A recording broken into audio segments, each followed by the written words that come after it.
for me, I don't even necessarily really care about the clean sheets and the clean sheet. Look, it's good. But the clean sheets are also down to a lot of different factors, right? Mm-hmm. But the reason why I give credit to Benjamin Asare is he walked into the Black Stars at a very difficult moment where there was so much pressure on the team, especially the goalkeepers, because they just come back from an AFCON qualifier disaster where one of the biggest problems in the team was goalkeeping. I mean, Atisigi didn't necessarily cover himself in any glory when he played in those games against Sudan and some of the goals he conceded and some of the way he was organizing the back line. He didn't look good enough, right? Now, not many people paid attention to the rise of Benjamin Asare and saw him in and around the team, even though he wasn't necessarily called into the pool. But he was called as part of the squad for most of the time, leading up to his eventual spot earning. Now he ends the sport, goes to train with the team. And after first training session, the coaches decide that we've got to give him that chance. Now, that is a huge statement because traditionally in Ghana, when the local lads have gone to train with the national team, they've most of the times we've been there, sometimes looked out of place.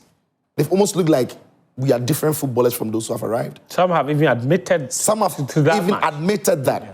So for Benjamin Asare to go into the team that is under pressure with an almost certain number one in Atisigi at the time, and go in there and back himself and prove to the coaches that he can get the job done, that is a great character of a goalkeeper. Then he gets into the team, and all of a sudden the team doesn't concede chances. All of a sudden the team doesn't make mistakes at the back. That, for me, cannot be coincidence when we're talking about 7 games, irrespective of the opponent. Because the strength of the opponent we played against during the World Cup qualifiers isn't very different from the strength of the opponents we played against during the AFCON qualifiers. And then we can pull the numbers. We can look at where these teams are rated. They are in and around the same numbers. So people look at Benjamin Asare and are saying that he's not necessarily been tested. My question is, if Benjamin Asare wasn't tested, which one of those Black Star players were tested? Jordan, are you? By who? The coach Otoado we are singing his praise now? Or the entire Black Stars team? Because they didn't play against a different team. No. They all played against the same teams.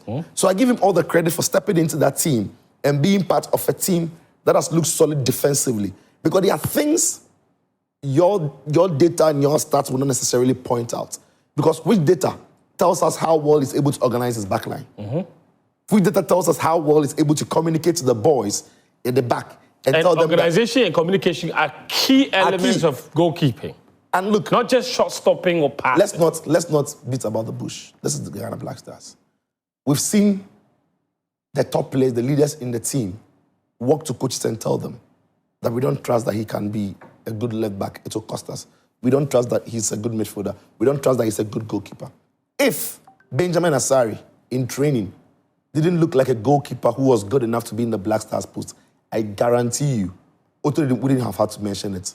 Players like Kudus, Jordan, Thomas, Jiku, Salisu, if they realize that you are picking a goalkeeper who's going to cost us victory, points, and potentially deny us from qualifying to the World Cup, they would have been the first to ring it into the ears of the coach.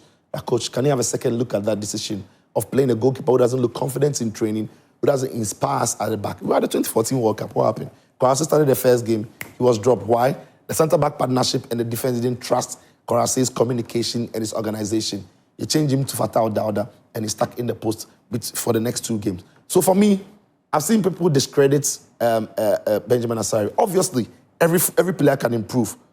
Mohamed Kudus can improve. Jordan has scored 7 goals, 7 assists. He can improve. Thomas Partey can improve. Benjamin Asare can and should improve. But the point is, if he stays fit and he keeps doing what he's doing for his club, and the other goalkeepers he's competing with don't show that they are any better between now and that time, he keeps the post. And that's finally to end it.